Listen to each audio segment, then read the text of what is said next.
Tell you how much I appreciate the opportunity to serve Union County and being this crowd of folks here. It just heartens my heart, like it warms my heart like no other to see parents that are that involved. In some areas of the county, we won't find that. I just want to share with you a little bit about my background. I'm a native North Carolinian. I grew up in eastern North Carolina. Both my children went to the Union County Public Schools. Carolyn Lowder's here. She remembers when we took $27 billion in a bond package and built the first high school that Union County had built on the western end, which is Wavington High School, since 1960. So the growth hit them and us by surprise. I served on the Wavington Town Council and as a county commissioner and worked through many budget woes as a county commissioner with education. I also got blamed for that high school being built because at the time I was the only county commissioner with 2 children in the school system. So, and we opened Wavington High School in the middle with trailers upon trailers. It was a struggle. The eastern end of the county doesn't understand why we spend so much money over here, but you have to spend the money where the people are. Craig, in his other life, was a minister. He can rah-rah and fire you up. I just want to share some of the things and the realities of what this state faces. First of all, we walked into office, first time after 140 years, and it's kind of like when you have an employee or someone you work with leave a job.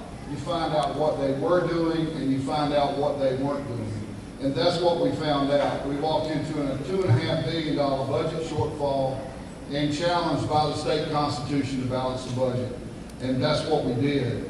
Now, probably 4 or 5 weeks after we were there, we also got a letter like we did this year from the treasurer, the state treasurer, and she told us that even if we wanted to fund more things, we cannot borrow any more money.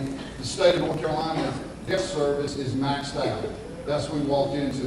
The state of North Carolina currently is nursing a $6.1 billion bond debt and a $2.6 billion unemployment insurance debt on that we borrowed from the federal government. We're currently paying well over $700 million in interest for the state. I certainly think that there could be some raises in there for teachers, but we've got to pay our debt, we've got to pay our bills. Education is in fact the most important thing we fund, but it's not the only thing we fund. We in Raleigh get pulled in many different directions. Monday I sat in the committee where 3,400 mentally challenged and disabled developmental adults, 3,400 who are currently living in adult care homes, according to the federal government, will be put on the street April 30th of this year. Now, that's a tough call to make, but the state of North Carolina has been warned by the federal government that we had violations for the last 7 years, yet we can't afford to have these folks be put out of their homes. So the state's got to come up with other money. Currently in April, the Health and Human Services budget is scheduled to run out of cash. The Medicaid and Medicare budget will run out of cash. All the money that we receive from the feds, as you well know, with a $16 trillion debt, is borrowed money. But we've got to fund it because of these people. So even though our revenues in the state of North Carolina are up $145 billion, and that the economy is starting to slowly recover, we don't really know until after April 15th. We don't really know until we understand fully what the budget hole with Health and Human Services is, to be able to tell you that we're going to be able to make up that $9.9 million as suggested by Dr. Davis's video, which he laid responsibility at the feet of the legislature. And it should be, because we do most of the funding. I was the first legislator months ago, and the NCAE published this, and I stated, and I think this is appropriate based on what his statements were, and it was in the Charlotte Observer, about the 5 days we added on to the teachers. I said it was a mistake, and it was not well thought through. And I still maintain that position today. And Craig was very nice, but those 5 days came out of the Senate committee. And we voted on that, and we didn't think it through, nor did we send funding, as Bruce suggests, for the school lunches or for the buses. So we made a mistake, and I will do all I can within my power on the Education Committee for the Senate. Greg serves on the Education Committee for the House.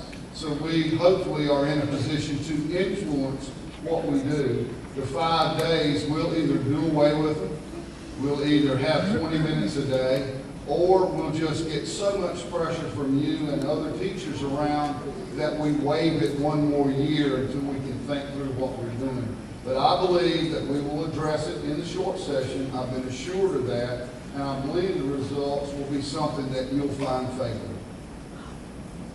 As far as teacher raises go, I would be remiss of my duty to tell you the truth that I don't think the raises are there for this year. They really will not be coming to the teachers. And let me tell you, I don't live in a vacuum. My daughter-in-law teaches at East Elementary in Monroe. She has 2 ethnic groups there and 18 children. She's a 4th-year teacher and barely making over $30,000 a year.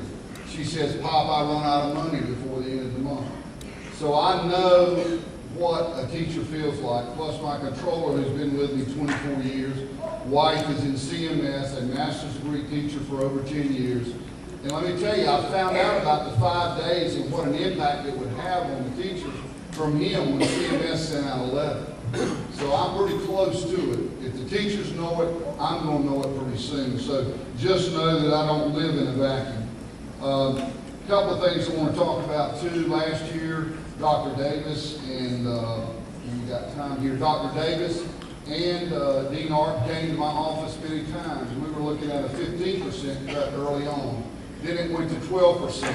Then it went to 8%. Then it ended up being a wholesale 5% reduction.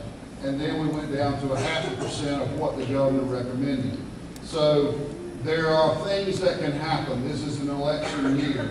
We are obliged and called to duty by the Constitution of North Carolina to fund K-12, and we will do it. Things can change over time. We just need to know what our cash flow is. Let me just share with you a couple other things that we face. The health insurance plan for the teachers and retired state workers, Bruce knows about this. $555 million in cash we put in the state health care plan this year just to keep it solid. That's a big number, and it's going to do nothing. As you know, your medical insurance goes up. We pay $4,931 for every state employee on health insurance, and it continues to rise. So those are some of the other things that we have to fund. The other thing I want to talk about is the pension fund. So teachers heard Craig. But honestly, the pension fund is 98% funded. He is correct. We, as Republicans, funded 100% this year. But the teachers and your pension and state workers' pensions has $53 billion in cash that is managed by the state treasurer, and politicians cannot get their hands on it. So that's safe. And finally, I'll just close by saying that we need to listen and we need to understand. But folks, I tell everybody that I talk to, and I've been through maybe 3 recessions, not anything like this one, but in my own business, I lost some great employees. I had to make cutbacks from 104 down to 34. I went 14 months without a check as a small business guy. We're back up to 54 now. These are tough, tough times. You're feeling it. I'm feeling it. Everybody's feeling it. But we want to do the best we can to fund education. We're looking at about a $304 million hole statewide just to do school this year, next year like we did this year. But we're going to do what we can to put money into it. If we sat up here and told you we had the answer to the cash flow problem, we really don't know right now. But we're going to do the very best we can to make sure that happens. I want to just share with you that things could be worse. I met with the superintendent of Long Beach, California district. You know that California is $25 billion in the hole. That superintendent faced a $300 million budget cut and laid off 800 teachers. We don't intend to do that in North Carolina. Give us time. We're here to answer your questions. I'm done. Thank you.